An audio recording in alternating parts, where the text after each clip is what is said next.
싶은 말씀. 레위기 14장 1절부터 20절입니다. 20절 한 절 읽겠습니다.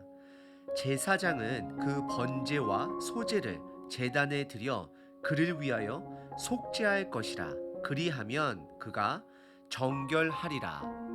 오늘 본문은 악성 피부 판정을 받은 자가 완치가 되었을 때의 정결 의식에 대해 다루고 있습니다. 완치가 된 경우의 큰 그림은 다음과 같습니다. 첫 번째, 완치가 되었을 때 드려지는 정결 예법은 치료가 아니라 그냥 정결 의식입니다. 두 번째, 제사장은 병자를 고치기 위해 아무 일도 하지 않았습니다. 제사장들은 의사의 역할이 아니라 백성이 부정한 때와 다시 정결해진 때를 진단만 합니다. 그리고 병이 낫게 되면 다시 공동체에 돌아올 수 있도록 올바른 방법을 제공하고 동시에 감독하는 역할을 가졌습니다. 그래서 비유로 말씀드리자면 제사장들은 의사가 아니라 공중보건 감독관에 가까웠습니다.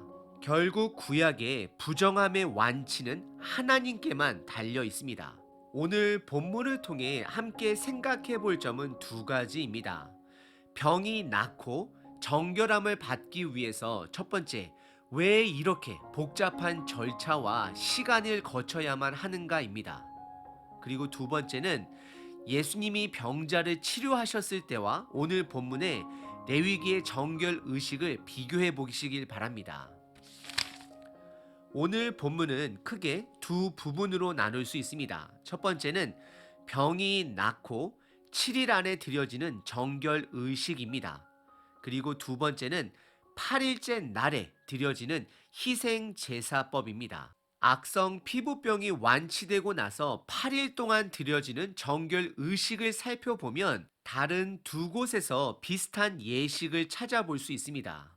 첫 번째는 앞으로 살펴볼 16장에서 속죄일의 규례 때 두 마리 염소를 사용하는데 오늘 본문에서는 두 마리의 새를 사용합니다.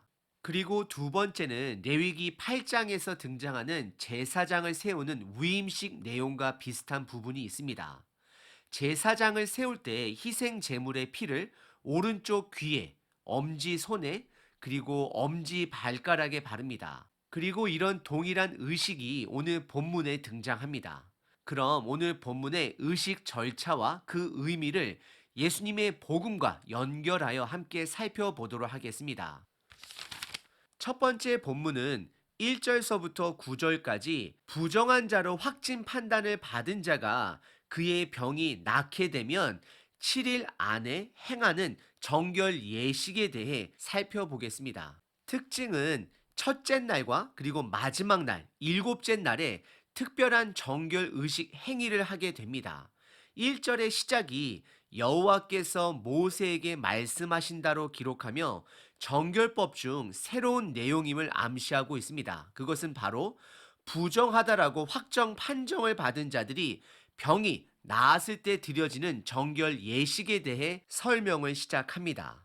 그 절차를 총 4가지로 나눌 수 있습니다. 첫 번째는 2절에 그 사람이 병이 낫게 되면 바로 제사장에게 데리고 가야 한다라고 말을 합니다. 아마도 진영 밖에서 부정하다 확진 판단을 받은 친구들의 도움을 받아 제사장에게 나아갈 것으로 생각이 됩니다. 다른 사람들의 회복을 기뻐할 줄 아는 저와 여러분 되시길 바랍니다. 그리고 두 번째는 3절에 보시면 제사장은 진영 안이 아니라 진영 밖으로 나와 그들을 진찰합니다. 그리고 세 번째는 병이 나은 자에게 4가지를 준비시킵니다. 첫 번째는 새 2마리, 두 번째는 백향목, 세 번째는 홍색실, 네 번째는 우슬초를 가지고 오게 합니다. 참고로 백향목은 건물을 지을 때 사용하는 나무이고 홍색 실은 제사장의 옷에 사용된 붉은색 실을 말하고 우슬초는 작은 식물인데요.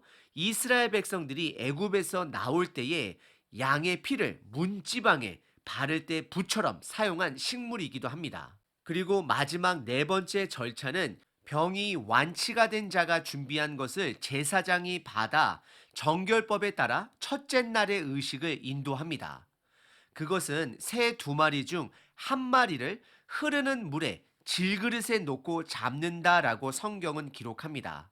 이것은 새의 피와 물이 섞여 그 질그릇에 담겨진 것을 말하고 있습니다. 그리고 백향목과 홍색실, 우슬초, 그리고 살아있는 그 나머지 새 한 마리를 그 피에 함께 적시게 됩니다. 그리고 그 피를 병이 나은 자에게 7번 뿌리게 됩니다.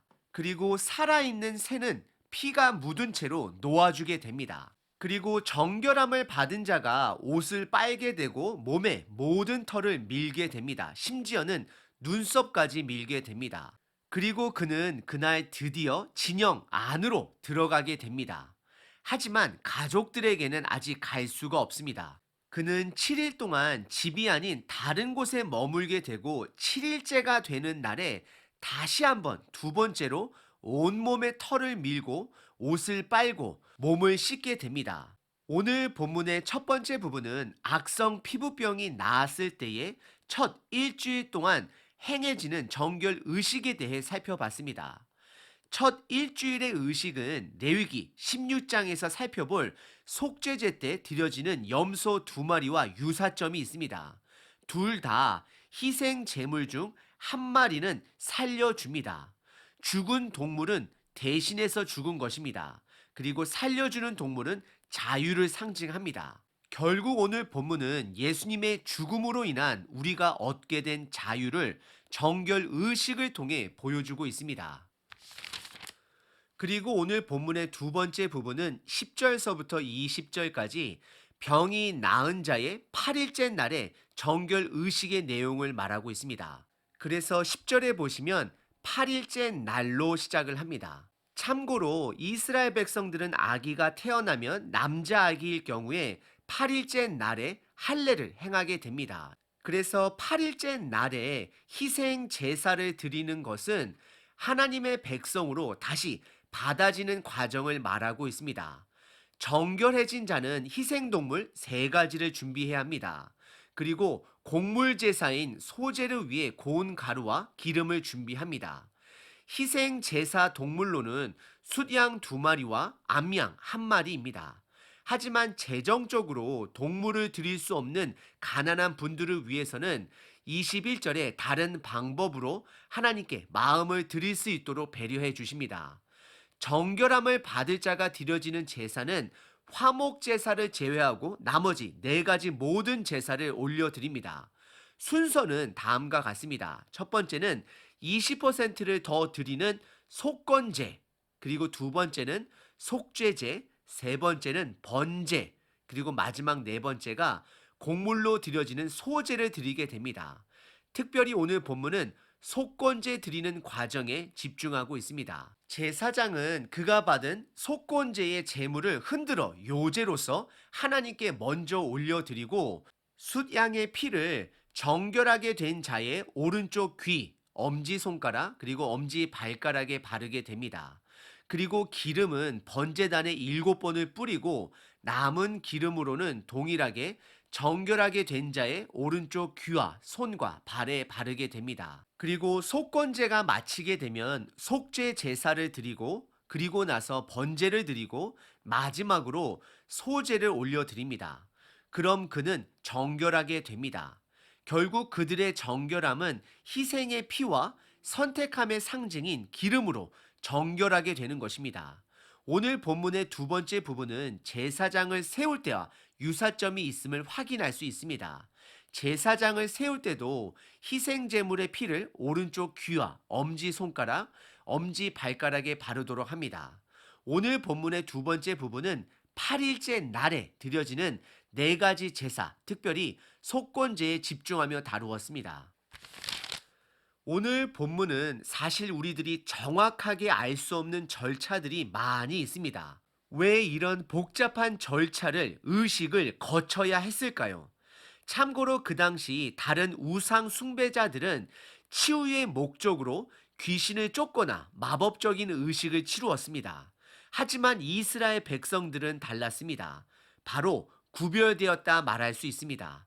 이스라엘 백성들은 하나님의 이런 정결 절차를 통해 다른 민족들과 구별되었습니다. 거룩되었습니다.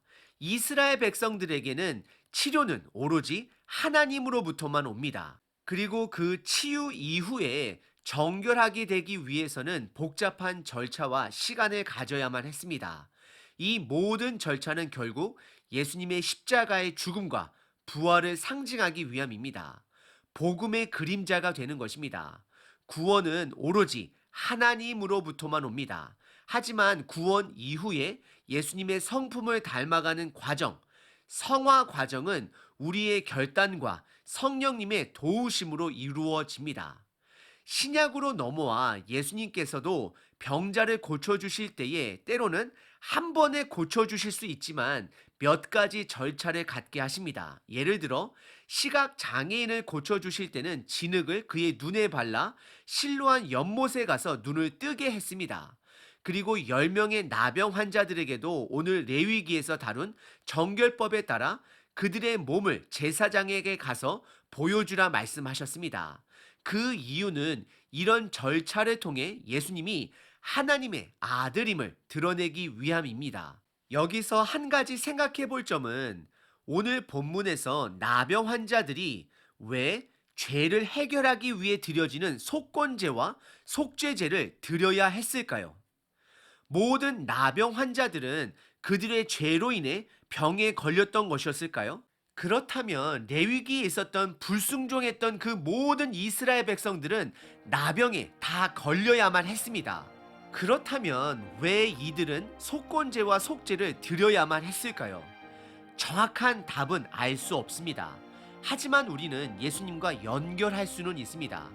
예수님은 죄 없는 분이셨습니다. 하지만 예수님은 우리들의 죄를 대신해서 십자가에 죽으셔야 했습니다. 죄인이 아닌 나병 환자들이 드려지는 속건제와 속죄 제사는 예수님의 희생을 상징합니다. 우리 인간은 항상 빠른 치유를 원합니다. 하지만 하나님이 원하시는 것은 빠른 치유가 아닌 완전한 치유를 원하십니다. 지금 시대도 마찬가지입니다. 예수님께서 단번에 죽어주심으로 우리의 죄는 단번에 해결되었습니다. 즉 우리는 생명을 단번에 얻게 되었다라는 것입니다. 하지만 그 생명력으로 힘을 키워가며 살아가는 것은 시간이 걸립니다. 혹시 여러분들 지금 빠른 무언가를 원하신가요? 부흥을 원하시나요? 하나님이 원하는 것은 빠른 것이 아니라 완전한 회복을 원하십니다. 그래서 그 과정의 시간이 오래 걸릴 수 있습니다. 오늘 하루 하나님을 신뢰함으로 때로는 회복의 시간이 조금 오래 걸린다 할지라도 완전한 회복을 위해 인내하시는 저와 여러분 되시길 바랍니다.